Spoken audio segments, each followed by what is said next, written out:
Namaste. Thank you all for joining us here. I would like to first thank our speaker, Nikhil Singh Rajput ji, for taking time to talk to us today. Nikhil ji is an award-winning filmmaker. His debut film, With Love Delhi, was a commercial Bollywood film released in theaters across India. His documentary, Himalayan Refugee, has been to various reputed film festivals across the globe. Blood Buddhas is his second self-funded documentary. As a storyteller, he reveals in telling the story of ordinary individuals doing extraordinary things in a visually compelling way. After finishing his graduation from IIT Delhi, Nikhilji has pursued his film education at University of Southern California in Los Angeles. He has chosen the path of non-fiction storytelling and has worked with various reputed brands like ICICI Bank, Barclays, TVF, Z, Sony, and so on. Now, before we listen to Nikhilji, I would like to play a trailer of his upcoming movie, Blood Buddhas.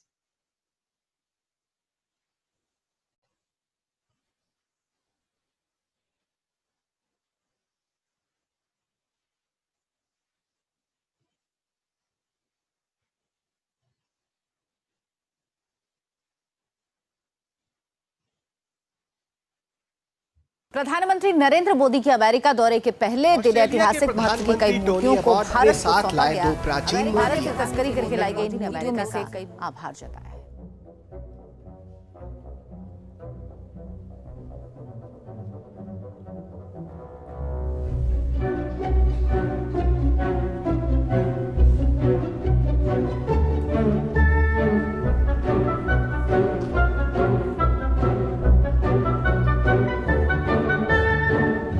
किसी भी object के जो illegally export हुआ है उसके return में कितना समय लगता है ये कहना बहुत मुश्किल है। The problem is that most of the London museums are chore bazaars. Pretty much everything in those museums has been purloined from the colonies that the British conquered and ruled. I use the British Museum Act to persuade them that they have to give it to us on the condition that it will be put back where it was and worship will start from there. Singular success of IPP in my mind has been moving from research to results. Now, we've always had information on which heritage objects were stolen from where. We've had this for decades, but our gods really have never come back home.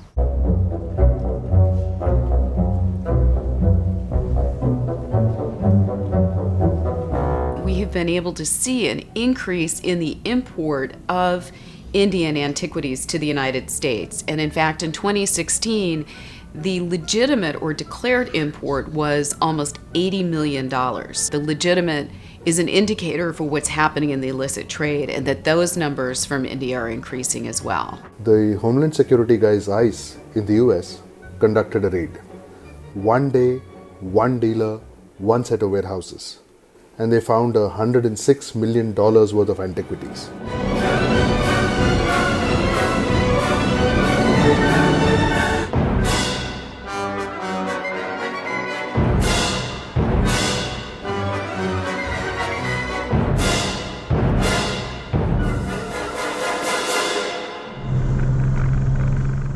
Porous borders around India with the terrorism that's going on in the region. Some of this antiquities trafficking is supporting terrorism. We see France taking a very bold step in returning looted objects that are in their museums to African nations. This is the time for India to step up and say, wait a second, what about the objects that were taken by colonial powers?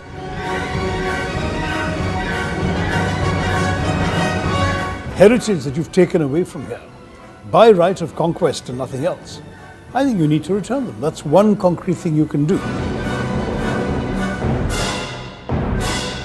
If we are not ready to bring back symbols of our civilization, it shows us as weak.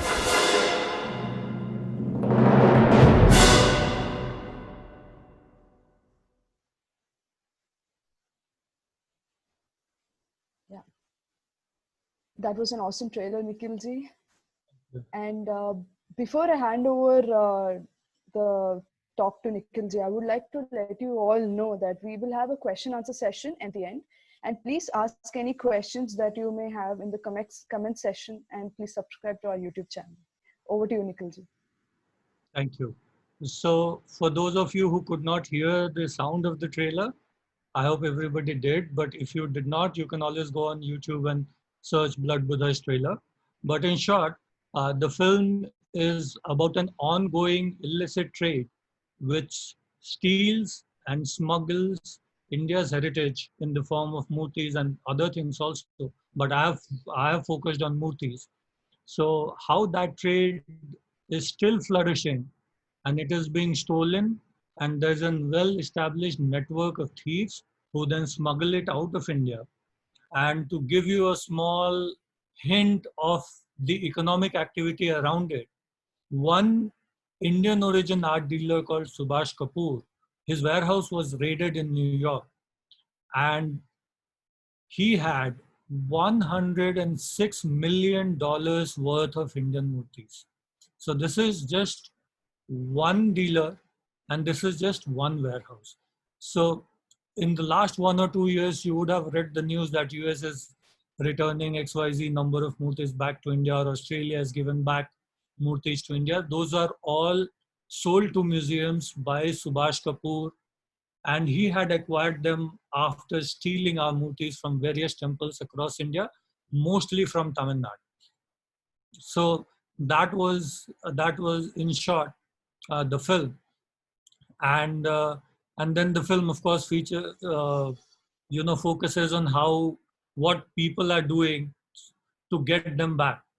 So what you see in the newspaper is just that the Australian government is returning murtis to India. But what you do not know is there are a lot of people who work behind the scene to prove to the Australian authorities that these murtis were stolen from XYZ temples. And one such organization is India Pride Project, which is led by Anurag Saxena. He's also an NRI, is based out of Singapore, and he runs India Pride Project. And they detail all the murtis that are stolen. They take the FIR, they give it to the authorities, and then the authorities take it further with the museums and often with the government. So it's a classic case of individuals coming together and doing something meaningful. So I thought this was a story that I wanted to highlight. And so my journey so far and why I'm here is because back in the day when I'd made my first docu-short, which was Himalayan Refugee, so I went with that film, that documentary film, to a lot of international festivals. And in those festivals, all you could see were films which kind of put India or our civilization in not so great light. So they would typically have topics like, say, caste system, or how somebody is beaten, who is killed. So only those things were defining our identities outside. So I thought that I must do something about it. And so I took it upon myself to find a subject which showed our cultural practices and which showed that, we were doing something at a global stage which was relevant to the globe, and it was away from the usual hoopla of poverty porn or caste issues or religious issues. Those issues are still there, but those are not the only issues in India, right? So, but when you read a foreign newspaper or a foreign article or something about India, or see a film about India, these are the kind of things that you will read. So it appears as if everybody in India is a victim of some kind of a hate crime, or everybody is poor and life is bad. But we in India, when we live, we know the reality is very different. So the onus is on us to present those stories. And I'm pleasantly surprised and happy to share that once you make a decent film, which is not poverty porn, it still has takers in the international market. So the film did well. It was runners-up amongst 200 films at Chicago South Asian Film Festival. Then it was at Rochester's Short Film Festival. So it's doing the rounds. And of course, it is screened at various places in India. So that, in short, was my journey for the film. And the bigger issue is that people like me who want India to be represented fair. Nobody is saying that only show the good stuff about India, but we are saying show it in the context of the entirety. So I think that is a bigger mass medium challenge that we have been facing for a long time now. So if you're making a documentary film on, say, how on Dalit atrocities, or if God forbid a Muslim is killed, or you know, if some woman, something happens to a girl, then there are a lot of funders for those things. But if you want to show something where India is not shown in a poor light, or where, you know, India is doing something good, then there's nobody to fund those kind of films, and there are no takers for those films. So with Blood Buddhas, I am hoping that a lot of other people will start looking at these kind of films as also financially viable and creatively satisfying as well.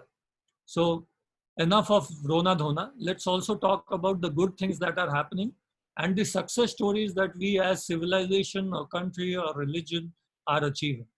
And luckily for me, because the film has done well, I can see a lot of other people are also thinking and looking at these kind of stories. Like, for example, a lot of our religious festivals in India are very colorful, very visually appealing. They have complicated soundscape, but you will see none of it. So even in the trailer, you see the Ganpati Visarjan, and you see that it looks visibly majestic. Then there are people playing dandiya. There's an over-the-top shot with a drone, and you think, oh my God, this is so beautiful. So there is beauty everywhere. There are success stories, and we need to tell those stories, because if we don't tell our stories, somebody else will tell our story. And that somebody else for the last 20, 30 years are doing a bum job of it. So that was my inspiration. And that is also a message that I give wherever I present my film or wherever I talk, is let people who are selling, making poverty porn exist, let them do their job. But let also people like us exist who are showing our civilization or our country in not a bad light, but in a positive light. That sure, we have problems and we are dealing with them as well as anybody else. So that was the idea. The other thing that I wanted to talk about, which goes with the title of the talk, is unconventional career. Now, it's quite a jump. I'm a graduate from textile technology in IIT Delhi and as a recent student. But I was always doing theater and I was always interested in doing something. Plus, I had my family support to also try out whatever I wanted to do. So after my graduation, I got a chance to be an assistant on a Bollywood film set. And I went there not because of some plan, but because I was curious and I wanted to experience that world. So I became an AD on a Bollywood film set, and I was one of the earliest IITians turned filmmaker there. There was nobody else. Now, of course, there are a lot of guys who are working on TVF, and there would at least be 50 of us who have IIT's background and are doing something in the entertainment industry. But back then, this is 2008, there was nobody. There was only me and the founder of TVF, Arunab Kumar, who was also an assistant on Om Shanti Om. So we were the only two people who were doing something in the entertainment industry. And in both our stories, our families have played a key role. We were very confident. If you've cleared IITs in India, or some of you who are in the US, do not have to prove it to your parents or extended family that you are a hard worker and that you will find a way to be successful. So once you have proved it to your extended family and yourself, then it's all about hard working and the confidence that, okay, this is a field that nobody else has ventured, but I genuinely am interested and passionate about it. And then if you follow it with sincerity and hard work without losing focus, you get better than average result. And same is true for me. So all my, everybody who started out in 2008, 2009, the ones who have done well are the ones who have either an IT degree or one of those engineering degrees. So that the reason is because we back ourselves with hard work and discipline.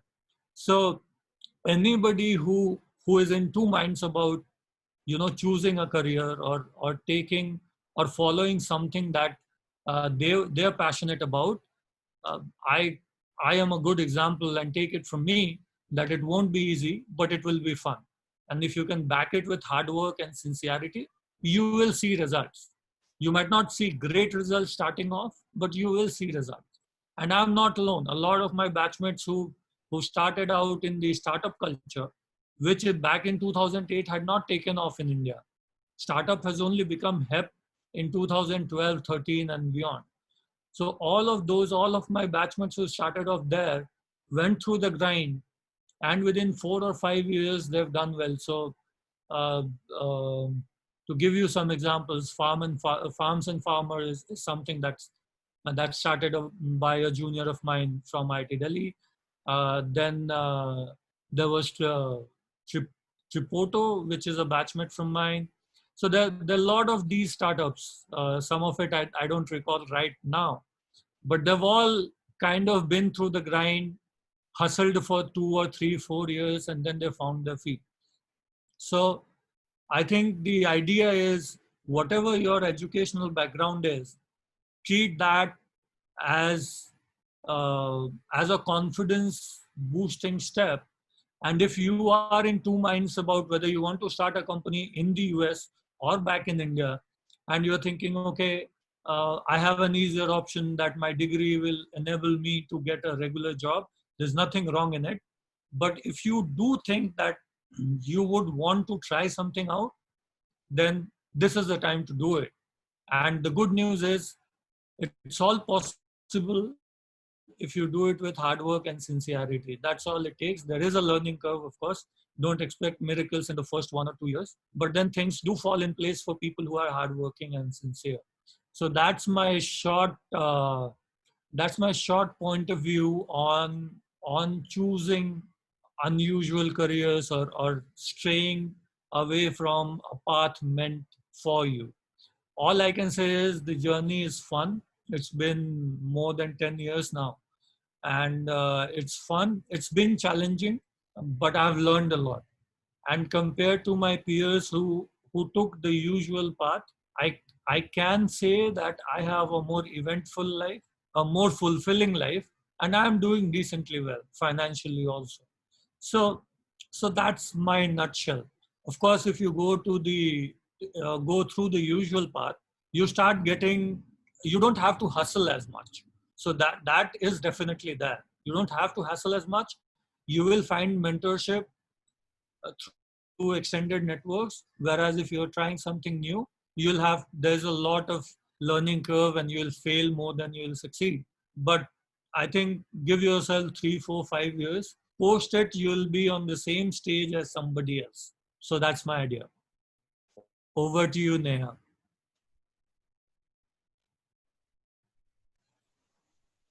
Thank you, Nikhilji, for that amazing talk. It opened our eyes on taking unconventional careers, and sometimes we're really scared when we have to do something that is not usually done by a lot of people, and seeing successful people like you actually gives us motivation to do what we like. Thank you so much for the talk. Because you've used the word successful, I just have to say this. What happened was I of course, a lot of times I get asked because I'm one of the first IIT-intern filmmakers of my time. So of course the director of Nitish Tiwari is also an IITian, but we didn't know him. And he was also struggling, and then he had a job at UTV. So we like really struggled. We went through the grind, like being an AD and everything. And one of my professors at IIT Delhi said long back that, you should start defining success for yourself. So there is no such thing as being successful, which is a fit-all cloth for everybody. So for me, my success might be that, I want to own a kick-ass house and maybe a Ferrari car or something. And for somebody else, success means being happy. And so these are the people who are IIT, IMA graduates and teaching students in a village or something. And there are a lot of people like that. Or somebody like Shashank Kumar who runs Farms and Farmer. So he works with farmers, he lives in Bihar, he stays there. So what happens is all of us now are the privileged members of our society. If you take yourself, I mean, you would be amongst probably the 5% of engineering graduates who themselves would be among 10% of graduates in India, right? So you're the super elite. So society has given you everything. If you can't be confident in your own ability, then I don't know what else. Bhavishwani nahi hoga na. The sky will not open up. God will not say, Neha, you can do it. You know, you have to do it yourself. So that was the... Right. Thank you. Thank you so much for that. And we have a couple of questions here. The first one is, are there any other filmmakers working in the area of showing India in the good light right now? It has started off. I mean, give us some credit, because again, I am a frontline warrior on this one. So prior to 2014, and this is a true story, by the way, I told somebody, this is 2016, I told somebody in my documentary circle, she was a filmmaker, and I told her I am proud to be Indian, and she flinched. So I was taken aback, and then she said, what's there to be proud of India? We are a third world country, there's so much poverty, XYZ. And so this was the prevalent culture before 2014-15. If you said I'm a proud Indian in these circles, people would say, are you out of your mind? Are you insensitive or what have you? And my reply to that is, my father is not Ambani, but I'm proud of my father, right? So similarly, our country might not be the best country in healthcare, education. No country is the best in every indices. But if you tell an American in America that I'm a proud American, he or she won't flinch. Same with the French, Japanese, Germany, China, wherever. So it's only now that we are allowed in India to be proud Indians, right? We are still few years away from saying that, let's say I'm a proud Hindu, or I'm a proud Bihari or Tamilian or what have you, without somebody sneering at you, right? So we still are kind of getting there. I think Vivek Agnihotri is trying to do something. He's putting, the Tashkent file was good. He's working on Kashmir files. And then there's me. Other than that, I don't think anybody has advertised as such that, you know, we want to make films which show our civilization in good light. But based on film industry is very difficult. So if 2 or 3 or 4 things work, then it works. Remember when Bahubali trailer dropped, there was a lot of hue and cry in popular media which said that, you know, they're trying to glorify Hinduism, what have you. And then the film became such a massive hit that suddenly everybody shut down. And similarly, when Uri trailer dropped out, everybody was like, this is hyper nationalism and what have you. And then the film does well, and then everybody, you know. So what happens is the invisible hand of the market kind of guides us. So I'm hoping in 3-4 years, there will be many more people who would say that we want to show India in a positive light. And there's a difference between, let's say, doing a say a biopic of Mr. Narendra Modi, so our honorable PM. So that is a very different idea from, say, showing a civilizational India. So Bahubali, for example, is a civilizational India. A lot of our films, if you see, have a lot of tenets of civilization where people will respect their elders, touch their feet, you know, things like that. But nobody is so far going out there saying out and out that, you know, I want to make films which show our civilization in good light. So I think we'll get there. But nobody that I know if Vivek Agnihotri, probably you can say that, but then he's also a commercial filmmaker. So his is a very different genre altogether. Yeah. And the second question is, how have your college friends, both graduate and undergraduate, reacted to your decision? Please share both positive and negative experiences, and how did you take them? So there was no negative from my friends as such. Because I was the culture secretary of my hostel, and IIT Delhi is anyways very, very active in curricular activities. And that's all I did for 4 years. So by the time we graduated, and then I decided to do it, my friends knew, they thought that, okay, fine, great. And nobody had any doubt that you would eventually find ways of, turning this around and being decently successful. I wouldn't say successful. In my eyes, probably professionally, Karan Johar probably is successful, or maybe a Hirani is successful. We are getting there. But my friends didn't doubt me. And they didn't doubt me not because I am somebody, but because of the training. So if you were doing well as a student in IITs, then they and they know you that you're a hard worker. So like we say, I don't know how it goes in other IITs, but IIT Delhi mein bolte hain ki fight marne se sab hota hai. So everybody believes that. Yeah, if you work hard, things will happen. My parents, on the other hand, were not negative.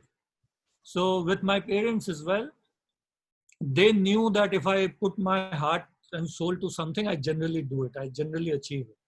So they were not negative. They knew that because I was acting since I was in 7th grade, I was doing professional theater and I was very good at it. So they said, okay, fine. What do you want from us? So my father asked that. And I'm from a decent middle class family. So my father is in Merchant Navy. So he said, okay, what do you want? So I said, I'll need pocket money for 2 years. And he said, okay, fine. So I think the first 5 years were patchy. But even then, nobody doubted my sincerity. So I think when people see or know that you are sincere, then they don't doubt the eventuality of your success. But if they know that you are not sincere, or that you are probably interested in hanging out with actresses or things like that, or being an Instagram star or something, then they probably would have misgivings about your chosen career. But if they know that you are a diligent hard worker by your basic nature, then they're okay with it. And I think in any field, if you are in the top 5-10%, then you're making decent money in any field. Even the ones who are good cooks, the top 10% cooks are Michelin star, they own Michelin star restaurants, right? So no matter what you do, if you are in the top 5-10%, you're successful and you are doing decently well for yourself. So that is true for entertainment industry as well. The only difference is in the entertainment industry, we hear a lot of stuff because it's kind of an oligopoly. So there are few established players and it's hard to break in. But there's no wall hard enough if you are willing to work hard. So yeah, there was no negativity from anybody. Genuinely, nobody said that. There were times when I felt lost. I didn't know where I was headed and what I was doing. But then there are other filmmakers, there are podcasts, and they say that you will need time to find your voice. So now I think I've found my voice. So yeah, so most of it is inside you. The one who is telling you that maybe you're wrong or can you really do this is the one who is your own voice, and which is a good thing. You don't want yourself to be like super confident. That man, Nikla to do the best that there is. So I think the more fear was from inside me and not outside. Did I give you a very long answer? No. That was actually an amazing insight and it's also nice to hear that you didn't get any negativity from your friends and they didn't try to pull you back when you were trying to achieve your dreams, which is really nice to hear. Yeah. And Positive views. I think positive views, Shivaram is asking, positive views have only started coming. I think I directed my first film back in 2010 as back from USC, and I sent a script to late Mr. Tom Alter, who is also a Padma Vibhushan, and he really liked it. And we got the funding together. The film also released, did not do well, but the moment that film was being made, my parents and my sisters and all my friends were like, "Ladke ne phod diya." So I, without any Bollywood background, without a rich dad, I still managed to make and release a feature-length film when I was 28. So, I mean, things happen, you know. So that was a high point. And then it did not do well. And I did not know how to react because I was very young. I did not know who to talk to. And at that point of time, I only had Arunav Kumar as a friend, who was also struggling as a filmmaker. And then he started TVF, The Viral Fever, which I'm sure everybody knows. So then after I did not know what to do and he did not know what to do, then he started TVF. And I veered off to saying that, no, I want to do long form. And then I thought that, okay, I want to do something serious, something more satisfactory. And I think after a while, I'll go back to mainstream Bollywood films. But I wanted to find my voice. And now that I'm here, when I go there, I'll be a very different person from the one who's directed with Love Delhi. Right. nice. Moving on to a third question. What is the general international view about India in film circuit? It's not very complimentary. It's not. And nobody is to blame for it. Neither Indian filmmakers nor people outside. So what happens is, market takes its own time to react to you, right? So if you see The Big Bang Theory, you will see the stereotype about Indian films. So you'll see them dancing with their eyebrows and is huge. So for an average cinegoer in America, they probably think of India as Bollywood, right? But the film circle knows better. Now, the film circle knows better, but the film circle also knows that we don't have to please a European critique in that sense. So we can still survive making musicals because we have a huge population base and we are not dependent on their market. Whereas the French cinema, Italian cinema, and all those have been eaten away by Hollywood. So they survive on government grants. We don't. So outside film circles see us as self-sufficient, but we are not doing as well as the Korean film industry, which has started very late. We are not doing as well as those guys are. They are really killing it. And one of the reasons for our mediocrity is our own fan base. So if you make a mediocre film in India, you still recover your cost. So there's no financial pressure to do exceedingly well, right? Whereas, say, if you're making a Korean film, then, you know, there's only so many people who will watch it in Korea. So you have to make it global in that sense. So I think that ways we are good. So there's a blessing and there's a curse, both of them in it. But we're not, strictly speaking, I can't say in all conscience that our average films are very good. Our great films are great. So a Dangal is as good as anything else. But our average films are way below an average Hollywood film. So I think once the average lifts up, then you can say that, okay, we have done something well.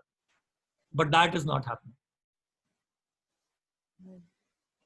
And moving on to the next question we got. What challenges you face in the movie industry, which is heavily left liberals, and you make projects on the subject of India's culture and heritage? So I think the biggest problem you face is funding. And that is the biggest problem. So if somebody flinches when they hear you are a proud Indian, you can safely assume that they are never going to pay you to make a film that you want, right? So that is the biggest challenge. And film is an expensive medium. So even for Blood Buddhas, I've spent, it's shot in US, it's shot in UK, it's shot in Singapore, and of course it's shot in India. And it took me a year, it took me 10 lakh rupees. So, so generally if you're making a film or a docu or what have you, somebody funds it. It's not the filmmaker who funds it, but somebody who does it. But then I use my own savings and made it. So the biggest challenge is you have no funding. Then if you have no funding, then no matter how good you are, you can only do so much, right? So I think that's the biggest way they can mold you into being or making films that they want. So money is the biggest currency, is the biggest influencer. Secondly, socially, I'm not very out there. I'm not going around film circles saying that I am the next Vivek Agnihotri, for example. I'm saying that I want to make a centrist film. I want to show my civilization in good light. So it's the path of least resistance. So nobody's out there to get me. People are like, fine. If your film is doing well and you can make a good film, they are okay with it. But yeah, if you go about, trying to be an activist, then it's a bad idea. Whether you are a Swara Bhaskar or a Vivek Agnihotri, in either case, because we are in mass medium, we are catering to a larger audience, right? So if half of our audience is, say, on one side of the political divide and half is on the other side of a political divide, and if you're constantly saying, I am an activist, so then you are immediately alienating the first half. And that is why in Blood Buddhas you find somebody like Mr. Tharoor. Because my idea is to bring people together and not to say that I am with this group or that group. I'm saying whether you are a left liberal, whether you see our murtis as national heritage of art and culture, even then you should care about it. And if you think they're murtis, they're worth worshipping in a temple, even then you should care about it. So that has been my approach. There's no pushback as yet, but the situation is very challenging. Nobody will come and tell you that we won't give you work because of these reasons, but people will not give you work. So luckily for me, I have my funding sorted. So if you can manage your money, 90% of your problem is solved, right? So that's the idea. Oh, by the way, Vivek Agnihotri's longtime music director is a friend. And he refused to work with Vivek Agnihotri because of his politics after Tashkent Files. So, I mean, that could happen as well. Luckily for me, I'm fine so far. And moving on to the next question. I'm a graduate of IIT Guwahati and changed my career to pursue filmmaking. Do you think one can make a living out of documentary filmmaking? If yes, how exactly?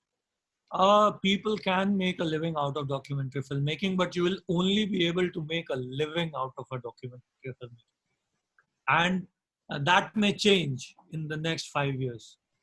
And the reason is simple, because documentary filmmakers or documentary films were not being distributed for mass audience. Thanks to Netflix, it is. So if you see F1, A Race to Survive, it is a kick-ass documentary which is a thriller film. And same with Tiger Baby or something, and then The Last Dance. So if you see the last 6 months or a year, documentary series have made news on Netflix. across the globe. In India, most of the OTT platforms do not have a functional non-fiction branch, so to say. So traditionally in India, all the documentary filmmakers were funded by a Ford Foundation, Bill Gates and Melinda Foundation, or things like that. Hence, poverty porn. So now that marketplaces are opening up, you would start seeing a lot of documentary films finding mass audiences. I'm hoping Blood Buddhas would be one of them. But more to give you a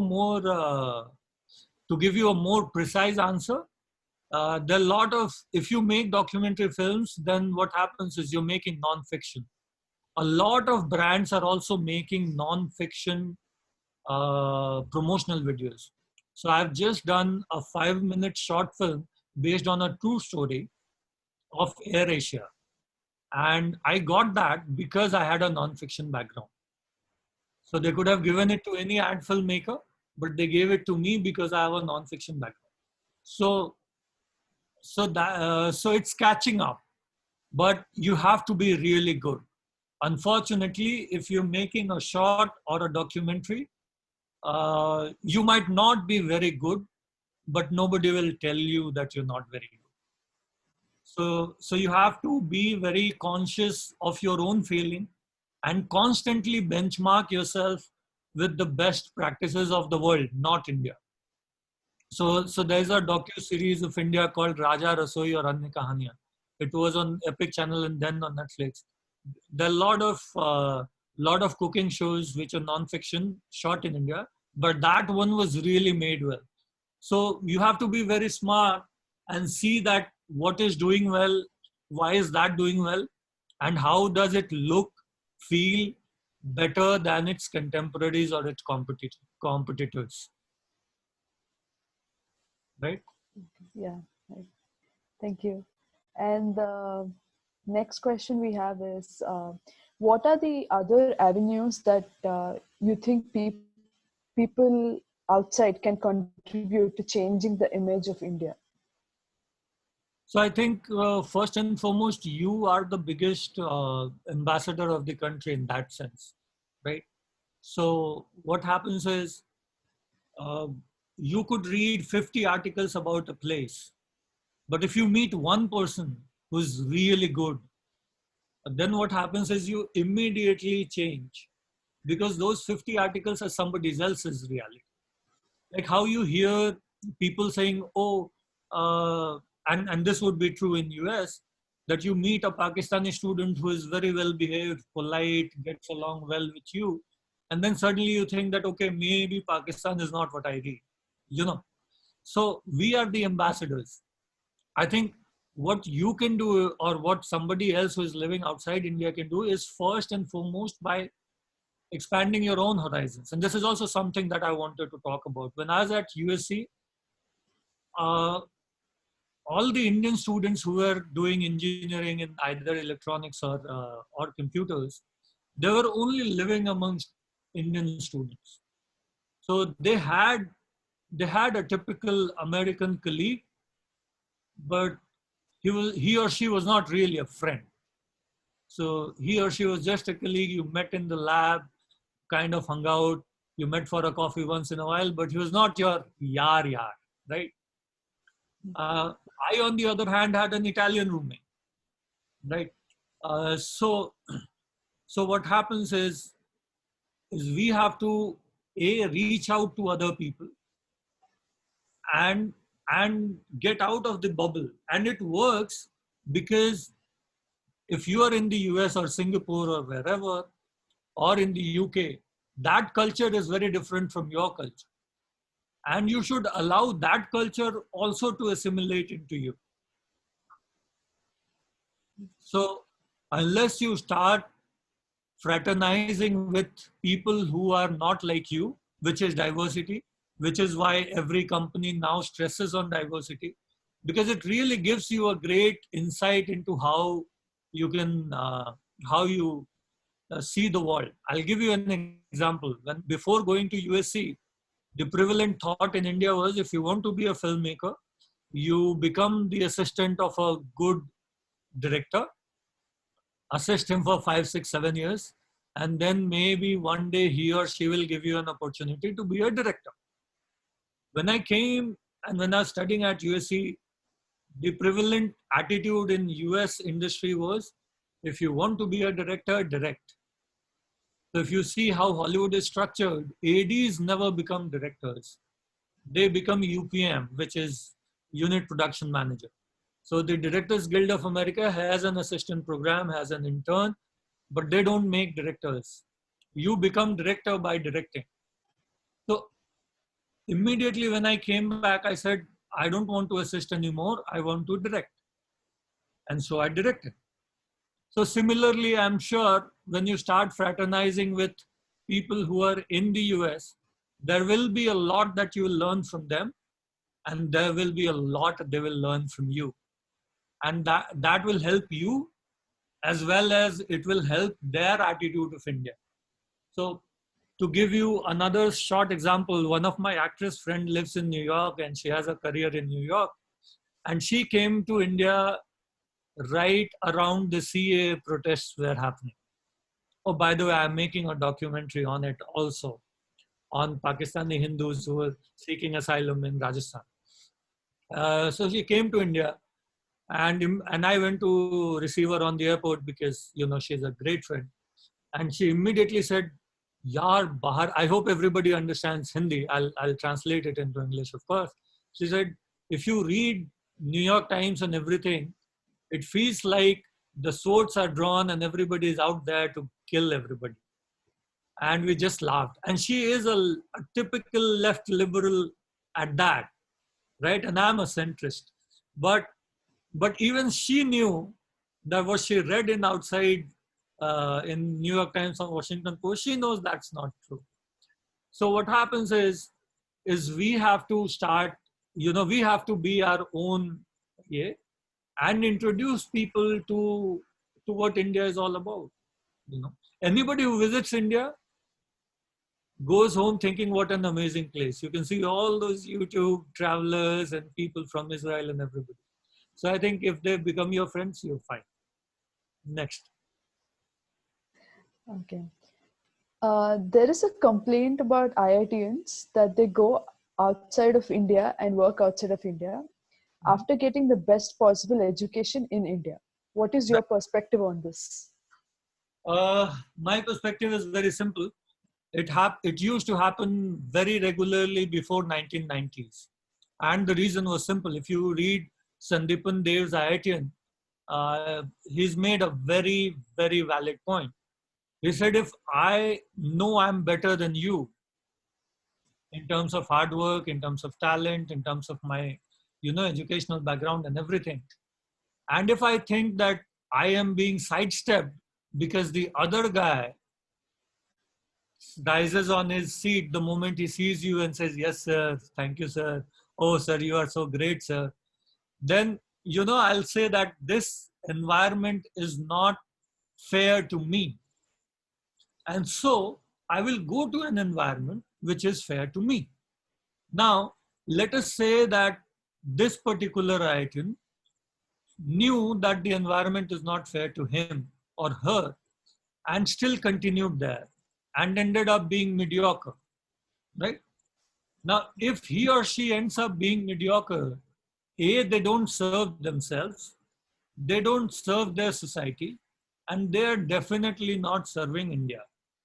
So your primary responsibility, A, is to your own care, is to your family, your children, and your own mental and emotional and financial health. So people who take that plunge, people who go to US to study or work and make a living and a life there, are doing it because there is an opportunity out there. And they're still better than people who are mediocres, whether they're staying here and are mediocres or staying there and mediocres. So I think, so somebody like a Sundar Pichai has done much better living in US than what I have done living in Mumbai, right? So I think yes, the government, IITs is partially funded by the government now, but then the government funds all education in India. I mean, compare it to other universities. Look at those JNU guys and the AMU guys and the BHU guys and the DU Allahabad University guys. I mean, they're not even good enough to make, okay, that's not right to say. Maybe they are, but not in the same quantity as IITs. And what good does it serve anybody, right? So I'm saying, let's have that American thinking of individual pursuit of excellence, because only, which is also the capitalist thinking, right? Only in the individual pursuit of excellence do you eventually be ready enough or qualified enough to serve your society at large.